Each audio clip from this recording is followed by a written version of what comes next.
ठीक। चलो, हम लोग कल तक कहाँ तक पढ़े थे? परिमेय संख्या पढ़ लिए थे ना, ठीक है।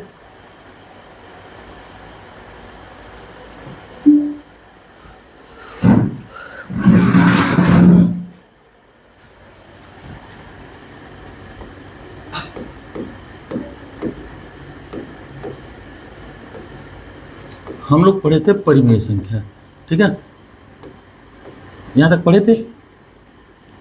इसके अंदर कौन कौन सी संख्याएं आ जाती हैं?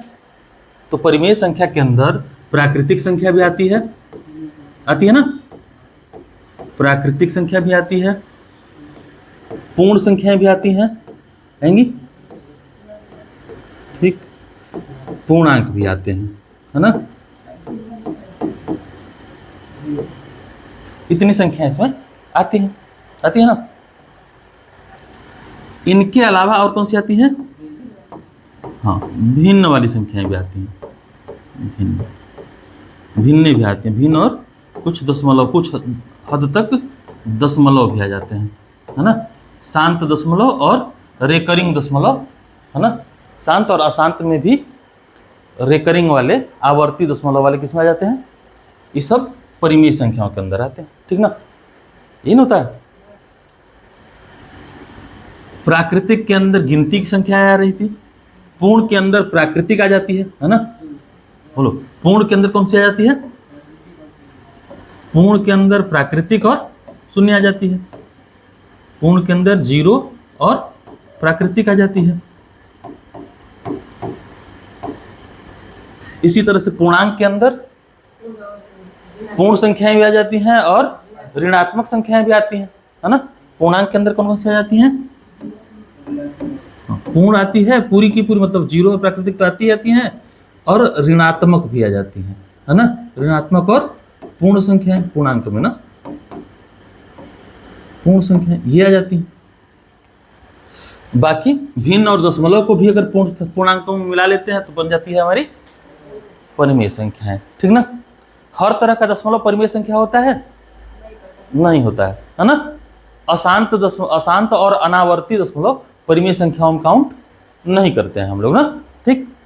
तो ऐसे दशमलव जिनको हम लोग परिमेय संख्याओं में काउंट नहीं करते हैं, ऐसे संख्याओं को हम लोग क्या कहेंगे? अपरिमेय संख्या कहेंगे, है ना। जिन संख्याओं को परिमेय संख्याओं में काउंट ही नहीं करते, ऐसी संख्याओं को क्या कहेंगे? तो हम लोग अपरिमेय कहेंगे।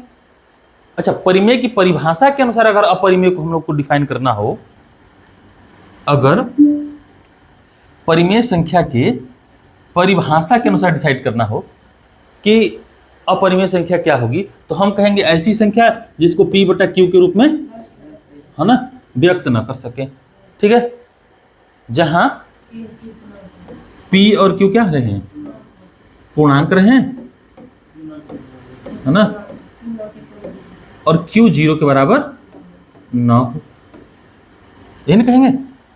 ऐसी संख्याएं जिनको हम लोग P/Q के रूप में निरूपित करें तो P और Q पूर्णांक न रह जाए, ठीक है।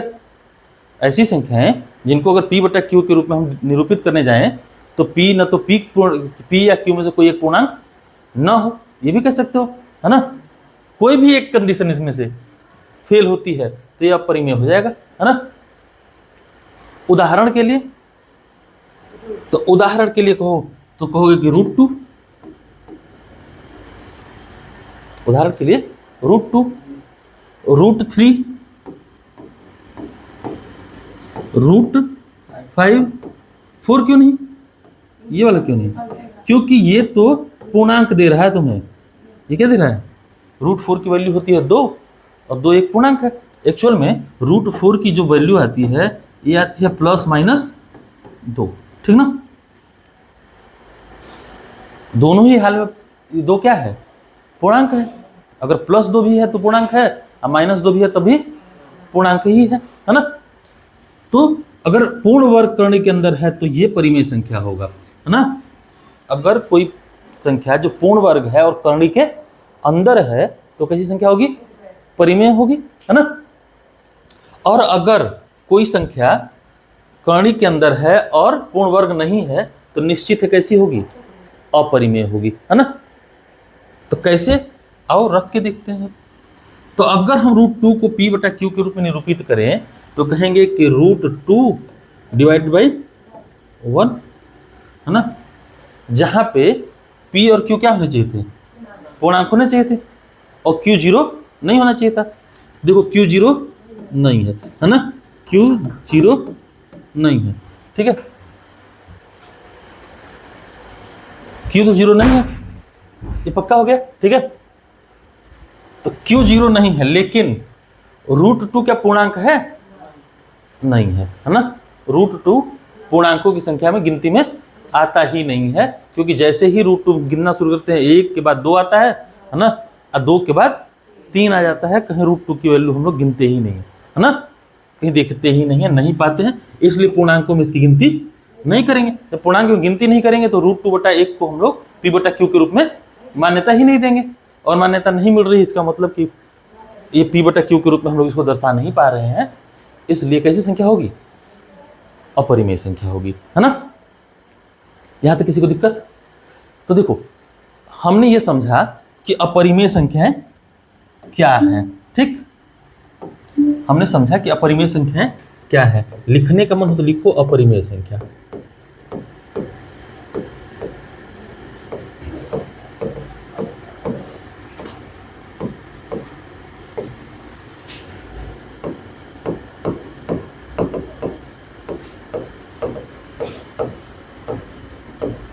ऐसी संख्या जिनको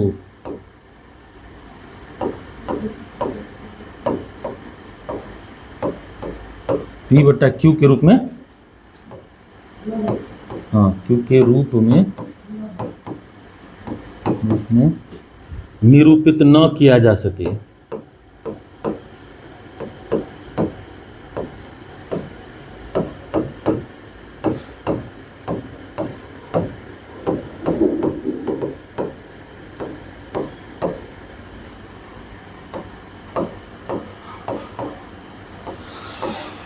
जहां p q पूर्णांक हो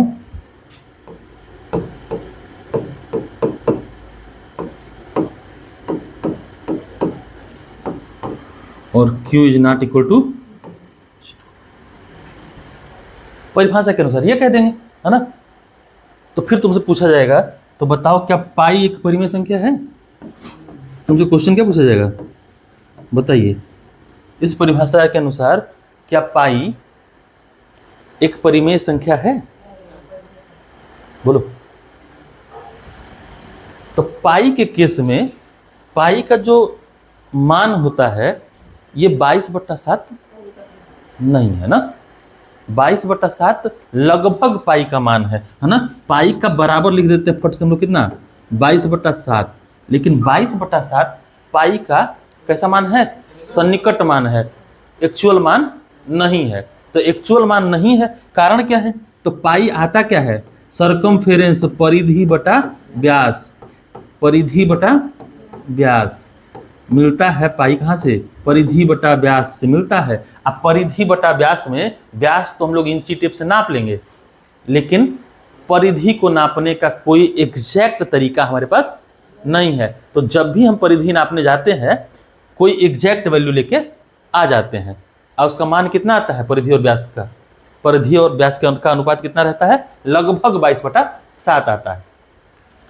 तो इस तरह से पाई जिसका एक्चुअल मान 3.1415 इस तरह से समथिंग कुछ आता है और रिपीट नहीं होता है, यह कैसी संख्या होगी, अपरिमेय संख्या होगी, ठीक ना। बात समझ में आया? पाई अपरिमेय क्यों है, क्योंकि परिधि को हम लोग नाप नहीं सकते, परिधि को हम लोग सही नाप नहीं सकते, नाप तो लेंगे लेकिन एग्जैक्ट नाप पाना, हाँ, लगभग असंभव है ना, एग्जैक्ट नाप पाना लगभग असंभव है। इसलिए पाई कैसी संख्या होगी, अपरिमेय संख्या। किसी को तकलीफ? रंजित समझ में आया? लिख लेंगे ये, हाँ, एक क्वेश्चन ये वाला रहेगा तुम्हारी किताब में, होगा ये एक क्वेश्चन तुम्हारी किताब में बनेगा कि पाई परिमेय है या अपरिमेय, और अपरिमेय है तो क्यों? पाई के बारे में आपका क्या ख्याल है?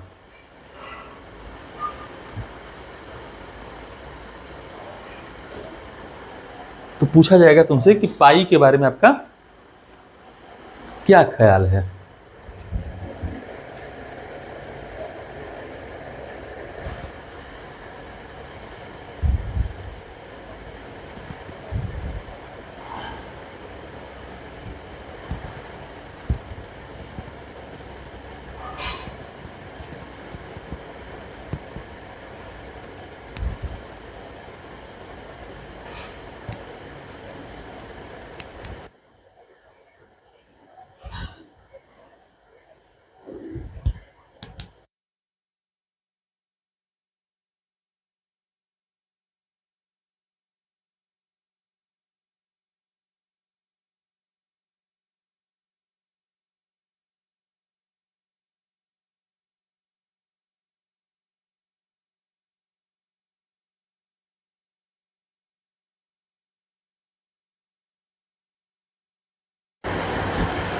चलो,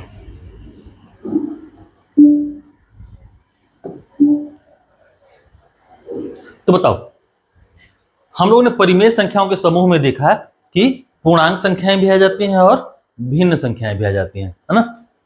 भिन्न वाली संख्याएं भी आती हैं और पूर्णांक वाली संख्याएं भी आती हैं। लेकिन इन अपरिमेय संख्याओं को कहां रखें? तो इनके लिए एक नया सेट बनाया, इनको कहा, जिसको कहा वास्तविक संख्याएं। जिनको क्या कहा? वास्तविक संख्याएं। और ये वास्तविक संख्याएं जो है ना,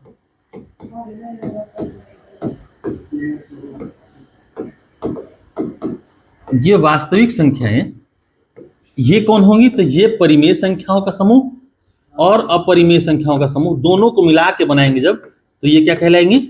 वास्तविक संख्याओं का समूह बनाएगा।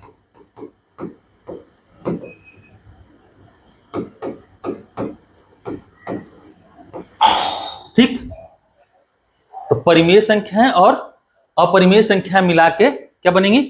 वास्तविक संख्याएं बनेंगी। तो तुम्हें पूछा जाएगा कि बताइए, क्या प्रत्येक अपरिमेय संख्या वास्तविक संख्या है? तो बताइए, है कि नहीं है? है।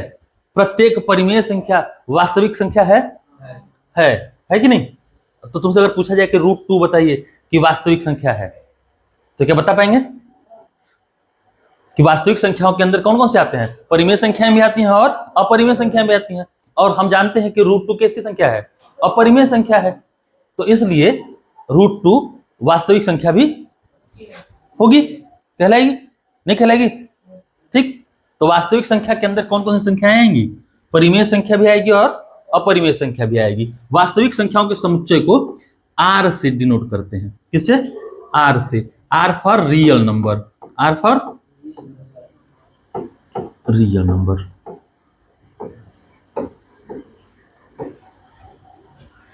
R for real. तब तुमसे कहेगा एक बात कि अच्छा ये बताओ, जब ये वास्तविक संख्याएं हैं, जो ये परिमेय चाहे अपरिमेय संख्याएं हैं, ये सभी कैसी संख्याएं हैं? वास्तविक संख्याएं हैं। तो क्या तुम इनको संख्या रेखा पर दिखा सकते हो? नंबर लाइन पर दिखा सकते हो, रख सकते हो? तो नंबर लाइन तुम लोग 6वां क्लास से पढ़ रहे हो ना? 6वां क्लास में तुम लोग नंबर लाइन जब पढ़े थे तो पूर्णांक संख्याओं को दिखाए थे, उस पर दिखाए थे ना? फिर 7वां क्लास में गए होगे, 8वां में गए होगे, नंबर लाइन हर जगह रही होगी, है ना?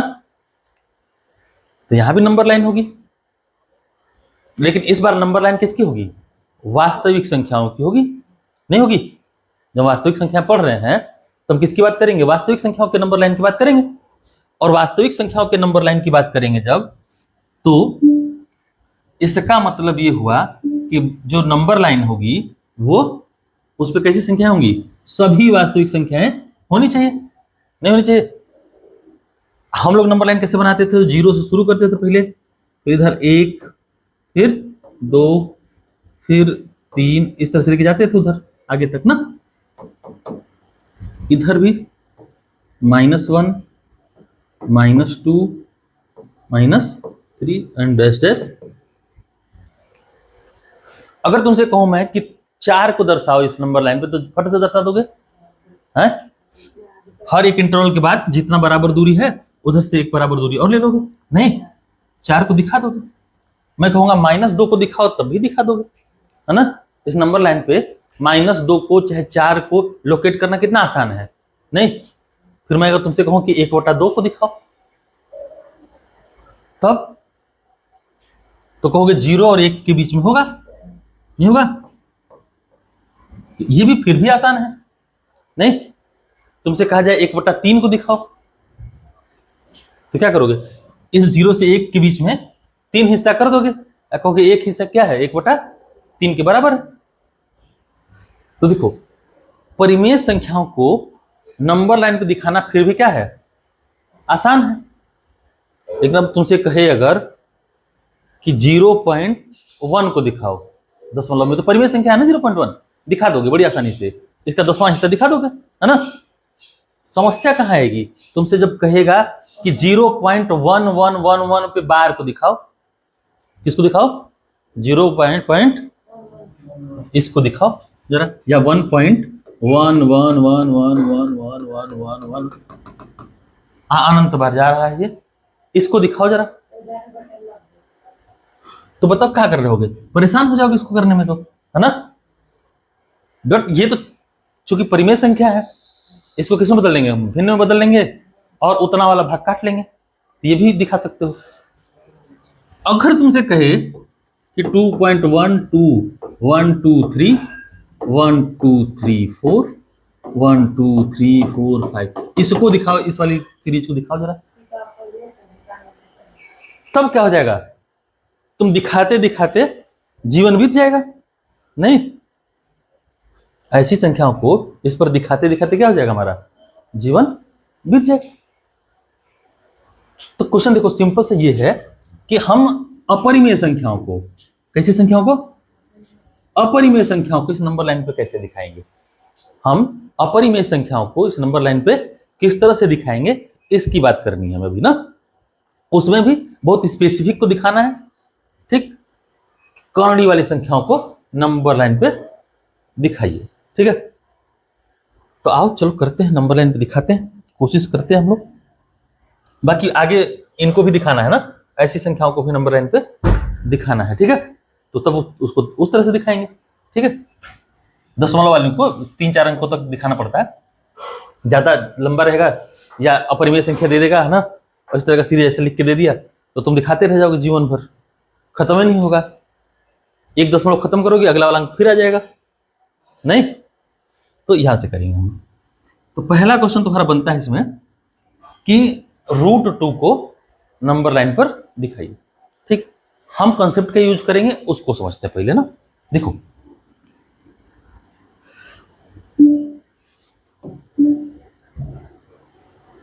हम लोग क्या कंसेप्ट यूज करेंगे, हमको √2 चाहिए, कितना चाहिए, सबको √2 चाहिए, है ना। तो एक बात बताओ, अगर पाइथागोरस थ्योरम लगाएं हम लोग, कौन सा थ्योरम लगाएं, पाइथागोरस, इसकी लंबाई 1 हो, इसकी लंबाई 1 हो, ठीक, तो इसकी कितनी आती है, √1 में 1 प्लस 1 का वर्ग प्लस 1 का वर्ग आता है, ये आता है, और ये आता है √2 आता है। कौन सा थ्योरम लगाया था, पाइथागोरस थ्योरम लगाया था, है ना, पाइथागोरस लगाया था, ठीक। पाइथागोरस प्रमेय का यूज करते हैं हम लोग इसके लिए, जो कहता है कि कर्ण का वर्ग बराबर लंब का वर्ग प्लस आधार का वर्ग, ठीक ना। लंब का वर्ग प्लस आधार का वर्ग, ये आधार है तो ये वाला क्या हो जाएगा, लंब हो जाएगा, इसको आधार मान लोगे तो ये वाला लंब हो जाता है, ठीक है। हाँ, सिंपल सा समझो कि अगर इसको आधार मानोगे तो ये लंब हो जाता है, और इसको आधार मानोगे तो ये लंब हो जाता है, ठीक ना। बदलते रहता है जरूरत के अनुसार, एज पर जरूरत ना। अब देखो, तो अगर हम इसका वर्ग करें और इसका वर्ग करें तो क्या मिल गया, √2। एक चीज और समझो, कंसेप्ट बड़ा मजेदार है कि अगर इस √2 का वर्ग करो तो कितना आता है, 2, है ना। इस 1 का वर्ग करो तो कितना आता है, 1। अंडर रूट ले लो तो कितना मिल जाता है, कर्ण में 3 मिल जाता है ना।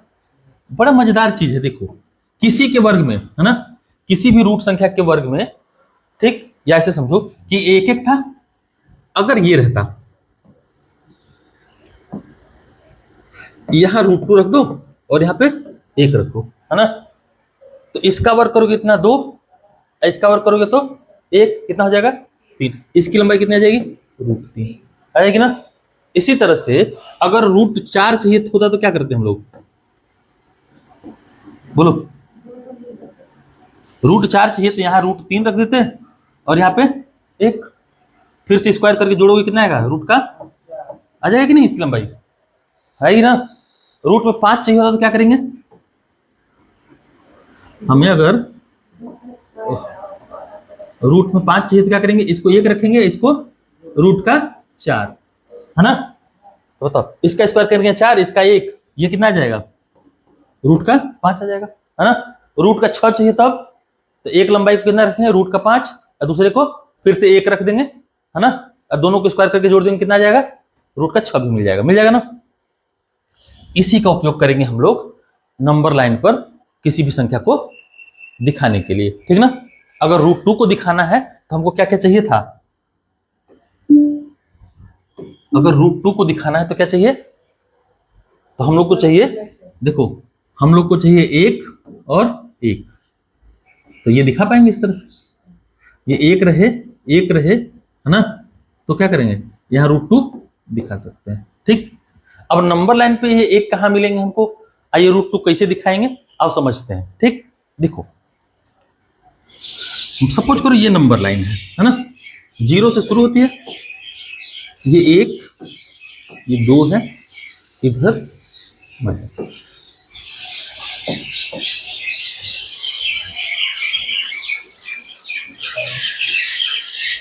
गजब चाव चाव कर रही है नहीं, झगड़ोनिया चिड़िया कहते इसको। देखो इधर देखो, ये 1 हुआ ना, 0 से 1 के बीच की दूरी कितनी है, 1 होगी, 1 यूनिट मान ले तो, कर तो, है ना, नंबर लाइन पे 1 ही ना है ये, तो ध्यान समझना।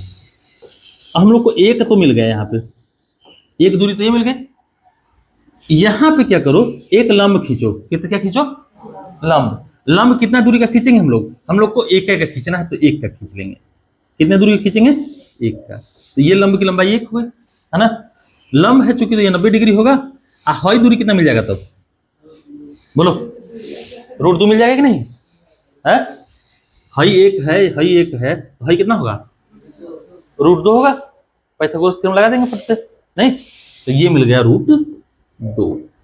सपोज करो अगर ये O था, है ना, और ये M मान लो, M, और ये N था, तो ON की दूरी कितनी हो जाएगी, √2, तो √2 तो हमको मिल गया कि नहीं। अब सिंपल सा काम इतना है कि इसको यहां से मिलाओ और यहाँ पे पटरी और प्रकार रखो, प्रकार देखे हो तुम लोग, हाँ वो कर देंगे, प्रकार देखे हो कि नहीं तुम लोग, पहले बताओ, देखे हो, हाँ कंपास जिसको कहते हैं, कंपास, क्या कंपास बोलते हो, है ना, तो कंपास ये वाला इधर, क्या इधर ऐसा वाला दिखेगा तुम लोग को, हाइसनका वाला, इसी को कहते हैं क्या, कंपास। कहाँ था, इधर वाला, हाँ डिवाइडर हो गया, अच्छा कोई बात नहीं, डिवाइडर है ना, है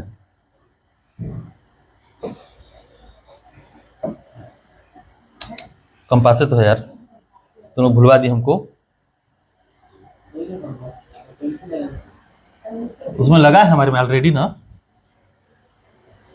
हमारे वाले में ऑलरेडी लगा रहता नहीं सब,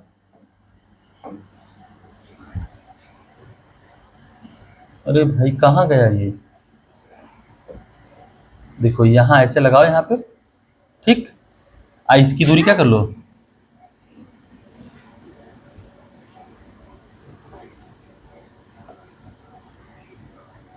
इसकी दूरी ऐसे ले लो यहाँ से,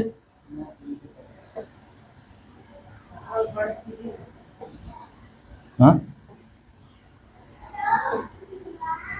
सपोज को इस तरह लगा लोगे, है ना, इस तरह से लगा लेना, ये थोड़ा सा हल्का सा इस तरह से, और यहां से ऐसे करना, देखो ये है ना, ऐसे काटते जाओगे जब, ऐसे देख लो ये वाला ना, ये चाप देख रहे हो, तो ये दूरी देखो, ये दूरी कितनी है, √2 के बराबर है कि नहीं है, हमने नाप ली कितनी, किसके बराबर है, √2 के बराबर है।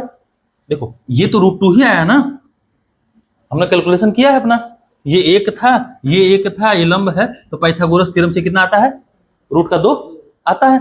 और √2 को हमने किससे नापा, अपने कंपास से, नहीं, अब उस कंपास से नाप लिए, तो नापने के बाद क्या करेंगे, कंपास चला देंगे, है ना, नापे एक पे रख के दूसरा की तरफ से कंपास क्या कर देंगे, चला देंगे, इस तरह से चला दो। और चलाए तो देखो जहां काटा इस संख्या रेखा को, है ना, इस संख्या रेखा को ये कंपास क्या किया, कहीं काटा है, यहाँ पे काटा है ना, सपोज करो पी पॉइंट पे काटा है, कहां पे काट दिया, पी बिंदु पर काट दिया, तो यही पी बिंदु √2 को क्या करेगा, निरूपित करेगा, है ना, मतलब ये O से P की लंबाई कितनी होगी, √2 के बराबर होगी, होगी कि नहीं, इतनी बात समझ में आई है, पक्का, विद्या कसम खा के बताओ तुम लोग, इतनी बात समझ में आई है, अगर आई है ना, इतनी बात अगर समझ में आ गई है, तो बाकी करना यही है, हर क्वेश्चन में, तुम्हारे इस चैप्टर में जितने क्वेश्चन हैं इन सब में करना क्या है, इतना ही करना है, ठीक। अब एक काम और करेंगे, देखो ये तो हो गया कि बनाना कैसे है, क्या करना है, बनाना कैसे है, ठीक, लेकिन इसको लिखना कैसे है ये हम बताएंगे ना। तो आप इसको बनाने की इच्छा हो तो क्या करेंगे, इसको घर बनाएंगे, पेंसिल यूज करिएगा, ठीक, या बना लो, अभी रफ कर तो बना ही लो, है ना, बाकी घर पे पेंसिल यूज करेंगे और कंपास यूज करेंगे, स्केल यूज करेंगे, ठीक। तो पटरी, प्रकार और कंपास, इन 3 चीज का यूज करेंगे और इसको बनाने की कोशिश करेंगे।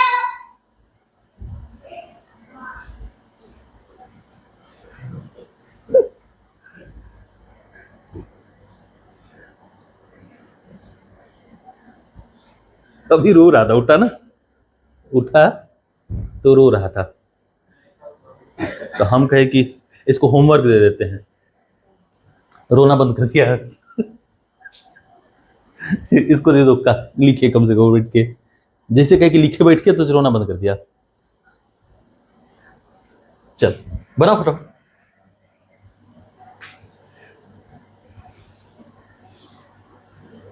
पीछे दिख रहा है, ये समझ में आया कैसे बनाना है ना। अच्छा देखो तरीका क्या होगा ये समझ लो, फिर से एक बार और समझ लो इसको ना, एक बार साफ सुथरा समझ लो। देखो अगर √2 को निरूपित करना है ना, तो हमको चाहिए क्या होगा, पाइथागोरस थ्योरम। इसमें अगर ये लंबाई 1 हो, ये वाली भी 1 दे दें हम लोग, तो ये कितना मिल जाती है, √2 के बराबर, ठीक। इसी का उपयोग करेंगे यहाँ पे। देखो सबसे पहले क्या करेंगे, एक नंबर लाइन लिया, है ना, नंबर लाइन पर 0 और 1 की पोजीशन को क्या कर दिया, लोकेट कर दिया, है ना।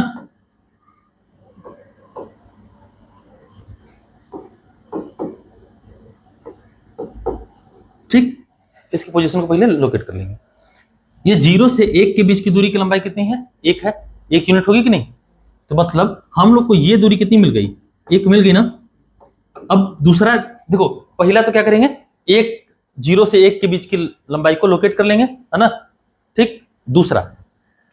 दूसरा पॉइंट, दूसरा स्टेप है कि इस 1 पर हम लोग एक लंबाई का या 1 यूनिट का, जितनी लंबाई ये है 1 यूनिट है ना, तो इस 1 यूनिट का ही, ठीक, 1 यूनिट लंबाई का ही क्या खींच लेंगे, लंब खींचेंगे, ठीक। तो तरीका क्या होगा लंब खींचने का, पहले लंब खींच लेंगे, है ना, इस 1 पर या P बिंदु पर क्या करेंगे, अब सपोज करो अगर P बिंदु था ये, है ना, तो इस P बिंदु पर एक लंब खींचेंगे, ठीक, बस में। और इस पे 1 यूनिट दर्शाने का तरीका क्या रहेगा कि इस 1 यूनिट को नापेंगे, यहां से ये लाएंगे, देखो इंची से मत नापना कभी भी ना, इंची से नापोगे गड़बड़ा जाओगे। हाँ, हमेशा लंब को नापने का तरीका क्या होता है, कि कंपास का नापने का तरीका यही होता है ना, कि कंपास को यहां रखो एक सिरा, दूसरे सिरे को क्या करो, इस बिंदु पर लाओ, ये इस बिंदु पर लाओ, ठीक, तो ये नपा गया है ना, ये 1 यूनिट होगा। ठीक, अब इस 1 यूनिट के लिए क्या करो, ये कंपास का दूसरा का सिरा यहां ले जाओ, कंपास का दूसरा का सिरा कहां ले जाओ, ये यहां पर है ना। अब यहां रख दिए और अब इसको क्या करो, ऐसे घुमा दो, है ना। तो जहां ये काटेगा इसको क्या कहेंगे हम लोग, 1 यूनिट हो जाएगा यहां से यहां तक। बोलो, ये नापे थे ना 1 यूनिट है, तो हाइयो लंबाई कितना है, 1 यूनिट होगा। तो काट दिया तो 1 यूनिट हो गया ना 1 यूनिट। बोलो, काट दिया तो 1 यूनिट मिल गया हम लोग को, मिल गया ना। अब ये 1 यूनिट है, तो ये P था, तो इसको क्या मान लेते हैं हम लोग, ये बिंदु Q है। अरे भाई ऐसे कैसे गड़बड़ा तो तुम तो। ये दूरी कितना है, 1 यूनिट है ना। ठीक, ये Q हो गया। अच्छा देखो, ये 1 है ना, ये इसकी लंबाई कितनी है, ये क्या हो जा रहा है,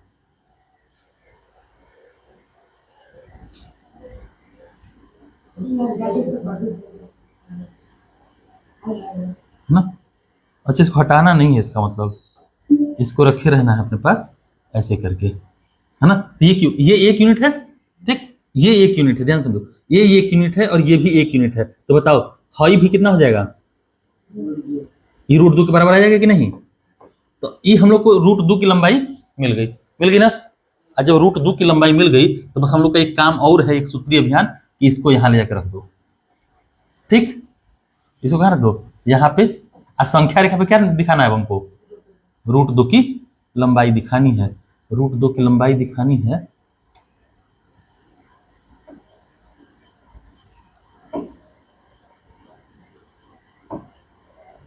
इसको अच्छा यहां से घुमाते हैं यार, ये देखो, अब ये यहां से हम लोग को √2 की लंबाई मिल जाएगी।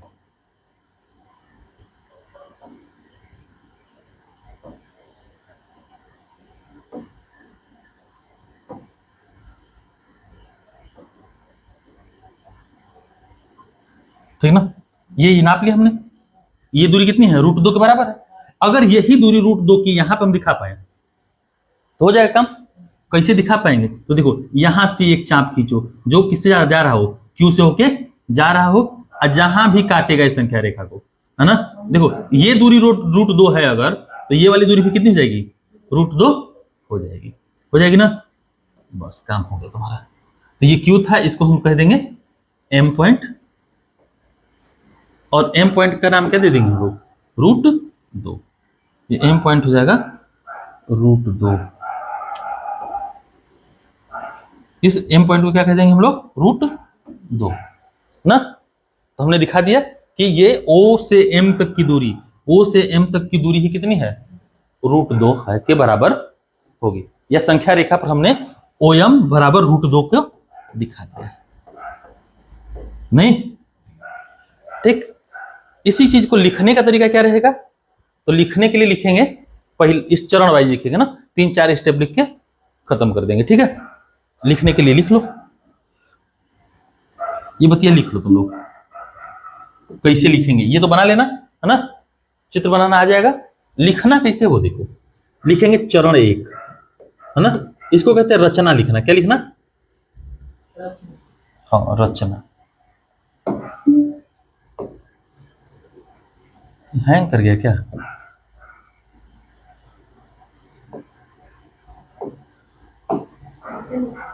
है ना, याद चल रहा है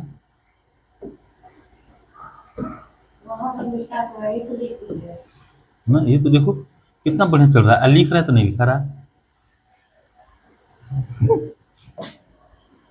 चरण, किसके चरण, रचना के चरण, है ना। ठीक, तो पहले ऊपर हेडिंग लिखेंगे रचना,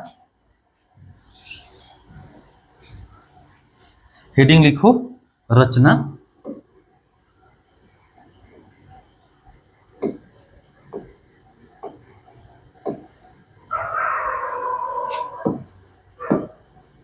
रचना स्टेप 1, ठीक ना, स्टेप 1 से शुरू करेंगे। ठीक है, स्टेप 1 या चरण कहते हैं, है ना, चरण 1। सबसे पहले क्या करेंगे, संख्या रेखा पर लिखो चरण 1, स्टेप 1 में 1 लिखो, संख्या रेखा पर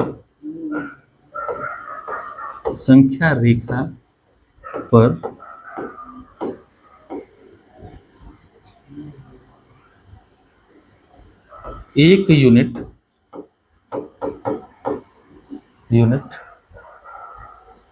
है ना, या 0 से 1 के बीच की दूरी को क्या किया, ये बीच की दूरी को चिन्हित किया। क्या किया? चिन्हित किया।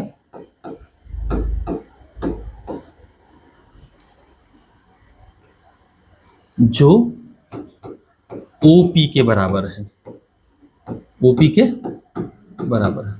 हमारे इसमें, हमारे जो क्वेश्चन में जो हम बना रहे थे, तो देखो O और P के दूरी को ना हमने एक यूनिट बनाया था, तो ये OP के बराबर है। ठीक, बस समझा ना। तो जो जो चीजें कर रहे हैं वही क्या करेंगे, लिखते जाएंगे ना। तो ये OP के बराबर, लिख क्यों नहीं रहा है, लिखते चल साथ में, लिखते चल भाई, इसी तरह से लिखना है, ध्यान रखना। ये जो नाम होगा उसी तरह से नाम लिखेंगे ना। दूसरा स्टेप,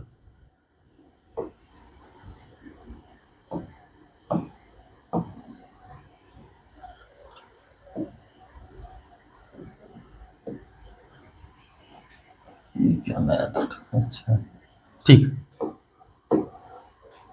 ये चरण 1 था, है ना, इसको हटा दो, यहां स्टेप लिख लेना, ये स्टेप 1, ये स्टेप 1।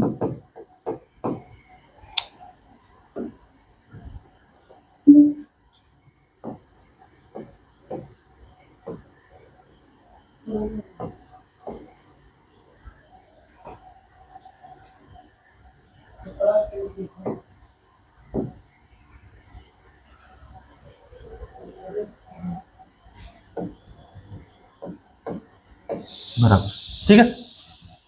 दूसरे पे लिखो, P पर, बिंदु P पर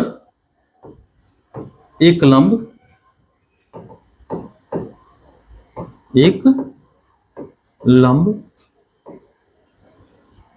1 यूनिट लंबाई का, 1 यूनिट लंबाई या OP के बराबर, है ना, OP के बराबर PQ खींचा, PQ खींचा। यानी कि है दूसरा स्टेप में, देखो दूसरा स्टेप क्या था, ये वाला था, एक लंबाई OP चिन्हित किया था, है ना, यहां से यहां तक की लंबाई चिन्हित किया, फिर इस P बिंदु पर PQ एक लंब खींचा। कितनी लंबाई का खींचेंगे, 1 यूनिट, जितनी लंबाई का OP है उतनी ही लंबाई का PQ खींचेंगे। ठीक है ना। तो इस तरह से जब हम गणना करेंगे, ठीक, तो जो ये वाला है OQ जो बनेगा, देखो जब गणना करेंगे तो ये OQ की लंबाई कितनी आती है, √2 के बराबर आती है ना। तो लिख लेंगे अगला स्टेप, तीसरा स्टेप लिखेंगे। तीसरा स्टेप लिखेंगे, गणना करने पर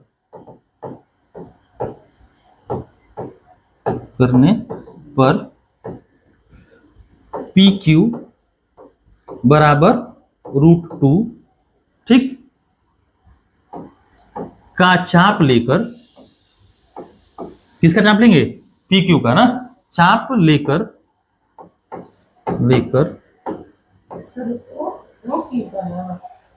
PQ के बराबर ना, अच्छा OQ ना, हाँ PQ नहीं भाई, OQ है, तो ध्यान रखना, ये OQ था ना, PQ थोड़ी था, हाँ OQ था। OQ बराबर √2 आएगा, है ना, √2 आएगा। इसका चाप लेकर संख्या रेखा पर काटा, है ना, संख्या रेखा पर O से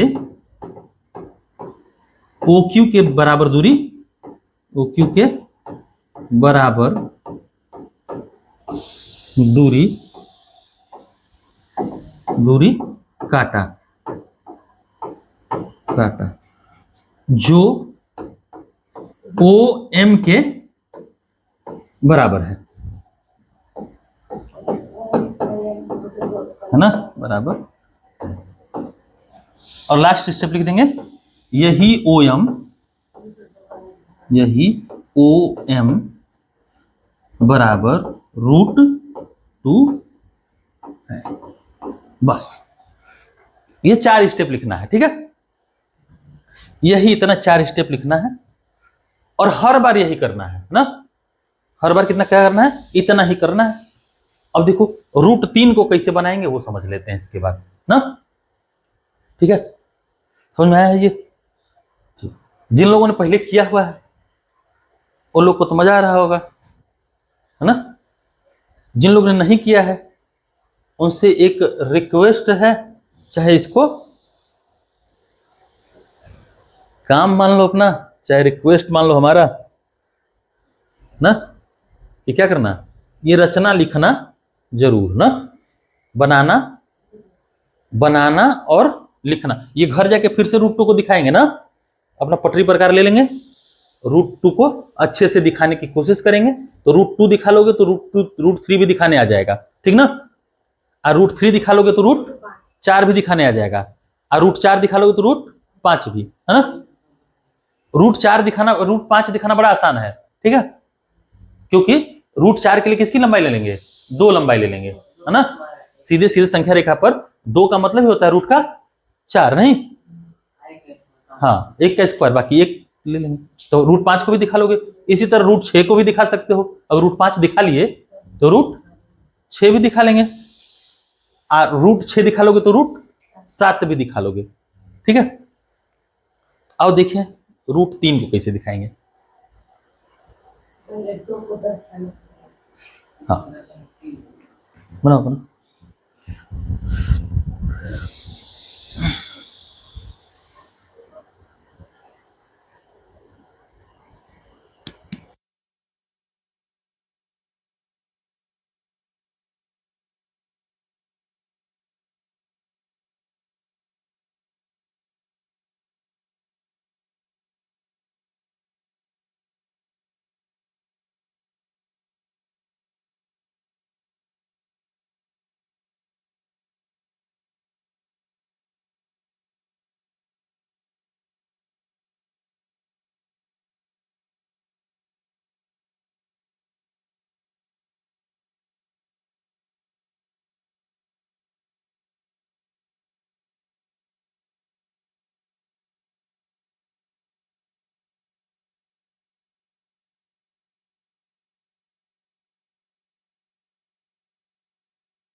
हो गया।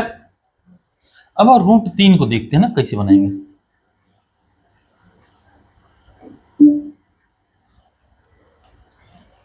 रूट 3 को संख्या रेखा पर दिखाई, ये तुम्हारा एग्जाम्पल नंबर 4 हो जाएगा ना। एग्जाम्पल नंबर 4 कह रहा है कि रूट 3 को संख्या रेखा पर दिखाइए।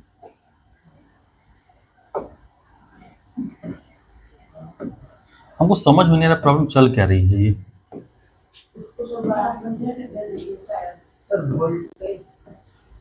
हाँ उसे कह रहा वोल्टेज का कुछ गड़बड़ है, देखो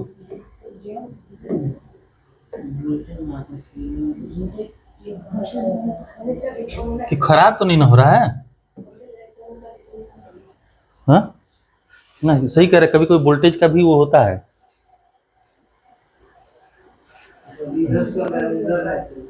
कहीं नहीं चल रहा है यहाँ, कहाँ, ये चल ही रहा है, ये तो चल ही रहा है। अब समस्या ये लिखने का गड़बड़ा जा रहा है कबो कबो रह रह के, हाँ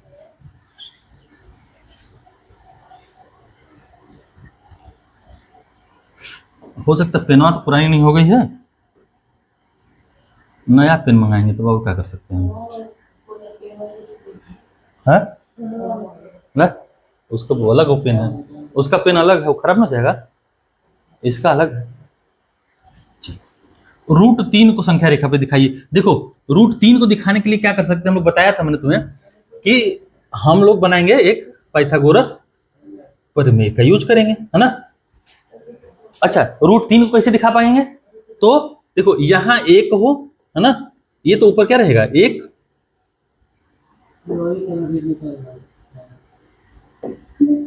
यहां पे क्या रहे एक रहे, और यहां पे अच्छा देखो √3 मिलेगा कैसे, √2 का वर्ग करें और 1 का वर्ग कर दें तो √3 मिल जाएगा, है ना।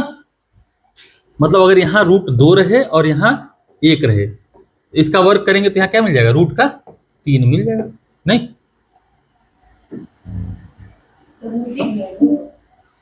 वो तो ये √2 रहे और यहाँ पे 1 रहे, है ना।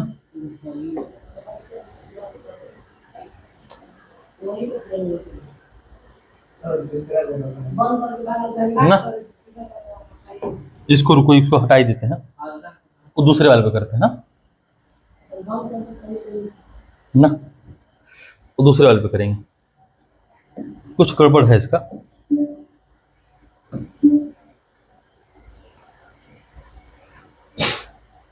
फिर से करें, एक बार और ट्राई कर लेते, नहीं तो फिर दूसरे वाले पे करेंगे।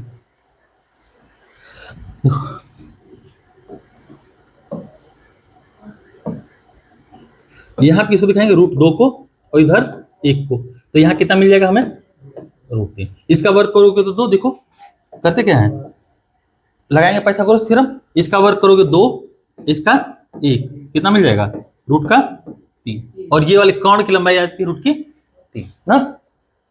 इसका मतलब कि अगर √3 को दिखाना है हमें संख्या रेखा के ऊपर, तो हमको जरूरत किसकी पड़ेगी, √2 की जरूरत पड़ेगी और 1 की जरूरत पड़ेगी, ठीक ना। अब हम लोग तो जानते हैं, देखो हम लोग जब बना रहे थे तो ये 0 था, ये 1 था, ये 2 था, इस पे √2 को दर्शाना तो हमें आता है ना। कैसे, हम लोग यहाँ 1 बना लेते हैं, पहले एक काटते हैं, है ना, ठीक है। इस तरह से ये P था, ये Q था, तो ये वाला कितना आ जाता है, √2 आता है ना। ध्यान सुनो, इधर देख रहे बेटा, इधर देख, अभी नहीं समझ में आएगा ना तो फिर नहीं आएगा। अभी √3 को भी दिखाना है, √5 को भी दिखाना होगा तुझे ही, ठीक ना। ये अभी नहीं समझ में आएगा तो फिर कभी नहीं आएगा। देख ये 1 है और ये 1 के बराबर हो तो ये कितना आता है, √2 आता है ना। अब देखो √3 के लिए क्या करेंगे, √3 के लिए ये √2 पे लंब डालना पड़ता है ना, तो इस पे लंब डाल दो, यहां से इस पे क्या कर दो, लंब डाल दो। तो बताओ इससे काट लेंगे कितनी लंबाई, 1 लंबाई, तो 1 लंबाई ये Q था तो इसको मान लो R लिख दो, और ये 1 लंबाई काट दी, है ना। तो देखो ये 1 और ये √2, ठीक, ये 1 और ये √2, तो बताओ क्या ऐसा कह सकते हैं कि हाई वाली जो लंबैया है, हाई वाली, ये √3 के बराबर आ जाएगी, बोलो आएगी कि नहीं आएगी। बस सिंपल और कुछ नहीं करना है, फिर से प्रकार रखेंगे अपना हाई वाला, फिर से अपना हाई वाला रखेंगे, है ना, इसको लेके जाएंगे वहीं पर रख देंगे। कहाँ गए भाई, इधर आओ, फिर से जाके क्या कर देंगे, यहीं पे रख देंगे।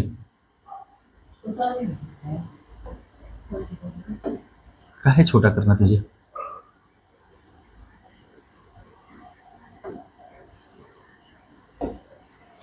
भाई भाई भाई भाई ना ना ना, ठीक है।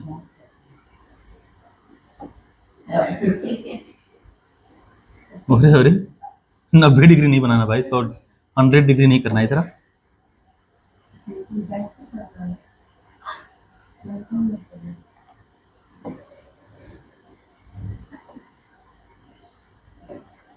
यहाँ पे इस तरह से अपना सेट कर लेंगे, है ना।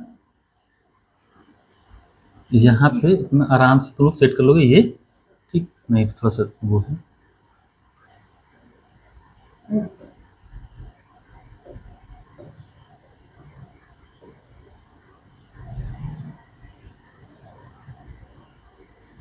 लगभग ना, ये हो गया।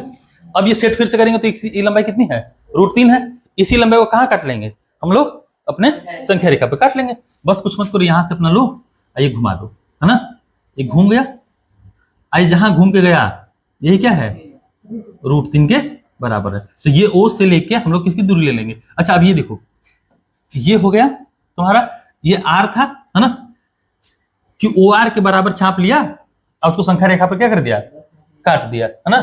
तो मान लो अगर ये पी क्यू आर था, हम लोग एन ले लेते हैं कोई बिंदु, है ना, कोई बिंदु क्या ले लेते हैं, एन। ये एन बिंदु पे काटा तो ओ से लेके एन की दूरी कितनी होगी, बोलो, रूट के 3 के बराबर होगी। ये इतनी दूरी, ये ओ एन की दूरी कितनी हो जाएगी, रूट 3 के बराबर हो जाएगी। तो दर्शा लोगे, ये दर्शा लोगे तो अब करना क्या है, इसका रचना फिर से लिख देंगे, है ना। जैसे वो पिछला स्टेप लिखे थे ठीक उसी तरह से ये वाला स्टेप भी क्या करेंगे, इसके स्टेप भी लिख डालेंगे, ठीक ना। रूट 2 का भी बनाएंगे घर जाके ना, अलग है। रूट 2 का बनाएंगे ना, बताएंगे कि देखो, बताएंगे कि हमने संख्या रेखा पर एक लंब डाला, ठीक, और रूट 2 को दर्शाया, या ये कहेंगे ओ क्यू की लंबाई रूट 2 के बराबर है। अब क्यू पर एक लंब डाला है जिसकी लंबाई किसके बराबर है, क्यू आर की लंबाई 1 यूनिट लिया, तो ओ आर की लंबाई कितनी आएगी, रूट 3, है ना। तो बताएंगे कि रूट 2 को दिखाए हैं, ठीक है ना। चार स्टेप में लिखेंगे, लेकिन जो भी लिखना है वो 4 ही स्टेप में लिखेंगे, ये ना कि रूट 2 का ही रचना लिखने लगे पहले, है ना। देखो एक स्टेप में ये वाला रूट 2 को दिखाएंगे पहले स्टेप में, है ना, कि एक एक यूनिट लेके, देखो ओपी 1 यूनिट और क्यूपी 1 यूनिट लेके, पीक्यू 1 यूनिट लेके हमने रूट 2 के बराबर ओक्यू को रूट 2 दर्शाया, ठीक, ये कहेंगे। फिर क्यू पर एक लंब डालकर क्यू आर को 1 यूनिट लिया, तो ओ आर इस तरह से कितना हो जाएगा, रूट 3 हो जाएगा, ठीक ना। और ओ आर के बराबर चाप संख्या रेखा पर काटा और क्या बन गया, ये ओएम जो चाप संख्या रेखा को किस पर काटती है, एन पे काटता है, और ओ एन क्या है, रूट 3 के बराबर है। इतना ही लिखना है ना, इतना ही लिखना है। तो लिखने की कोशिश करना, सुनो ध्यान से, ये बनाना सबसे पहला काम है। तो नीचे बैठे उसको पीछे दिखाई नहीं दे रहा है, बनाना सबसे पहला काम है। पहला काम क्या है, बनाना। तो बनाए इसको, तुम लोग बनाओ। हाँ तुमको तुम क्या बारात में आया है चचा के, मारब ना, बारात करायल हम नहीं, हम बनाओ पहले इसको। घर पे क्या बनाओगे, जो यहां नहीं बनाएगा वो घर पे बनाएगा। तो मुझे एक बात बताओ, जो यहां नहीं करेगा वो घर पे करेगा? घर पे तुमको फुर्सत मिलता है, लाइट नहीं रहेगा तुम्हारे यहां। इसको बनाना सबसे पहला काम है। दूसरा काम क्या है, लिखना। तो बनाएंगे पहले, लिखेंगे उसके बाद, लिखेंगे जरूर लेकिन। तो इस तरह से देखो, रूट 2 को दर्शाना, रूट 3 को पहले, ये 2 काम पहले करना, उसके बाद प्रश्नावली पे आना। प्रश्नावली में तुम्हारे 4 क्वेश्चन है कि 3 है, 4 क्वेश्चन है। चारों क्वेश्चन बड़े आसान है ना। तुमको उसमें 3 ही ढंग से लगाना है, चौथा वाला तो स्पाइरल है बनाना है, यही वाला बनते जाएगा। यहाँ पे देखो रूट 3 था, फिर रूट 1 ले लोगे, देखो रूट 1 ले लोगे यहाँ पे, है ना, 1 ले लोगे ये, तो ये क्या आ जाएगा, 4 आ जाएगा। फिर इसी तरह से एक और ले लेना, तो ये 5, फिर इसी तरह से 1, फिर ये इस तरह से, ये स्पाइरल घूमते जाएगा ना। चौथा क्वेश्चन ये वाला है, हाँ सर्कल नहीं स्पाइरल बनेगा। फिर इस पे 90 डिग्री डालोगे, ये लंब डालोगे, ठीक, और ये मिलाओगे तो क्या आ जाएगा, एक, फिर ये रूट 6 मिल जाएगा। फिर इसी तरह से इस पर डालोगे, है ना, फिर मिलाओगे तो ये रूट 7 मिलेगा। फिर इसी तरह से इस पर डालोगे तो ये रूट का 8, इसी तरह से इस पर डालोगे, है ना, ये रूट का 9, फिर इसी तरह से इस पर डालोगे रूट का 10। इस तरह से स्पाइरल बनते जाएगा, है ना, बार बार इस तरह से बनेगा। तो अपना बनाते चले जाना। ये लास्ट चौथा क्वेश्चन है ये वाला ना, कहीं नहीं बनाएंगे, ये बनाए रहेंगे तो आदत रहेगा, भूलेगा नहीं। देखो सवाल जो भी है ना, ये मत सोचो कि इससे अच्छा नहीं बनाना था तो दिया किसके लिए, मेरे लिए है। हाँ बताओ, ये तो इंटरेस्टिंग काम है, करो। अगर नहीं बनाना था तो दिया किसके लिए है, ये तो इसलिए दिया है ताकि तुम फेमिलियर हो जाओ कि अगर रूट 8, रूट 9, रूट 10, रूट 20 भी बनाना हो, है ना, तो बन जाए तुमसे, ठीक। कभी कह दे कि रूट 8 को दिखाओ चाहे रूट 15 को दिखाओ, तब क्या करोगे? सीधी सी बात। तो कम से कम फैमिलियर हो जाओ, इसलिए दिया हुआ है तो जरूर करना, स्पाइरल जरूर बनाना। बिल्कुल लिखेंगे भाई, स्पाइरल में नहीं लिखना है, इसमें नहीं लिखना है, एक सिंगल सिंगल आ जाए, root 3, root 4, root 2, root 3, root 5 ऐसे वाले रहेंगे तो करेंगे। हाँ ठीक है, तो आज के लिए ना इतना ही रहने दो।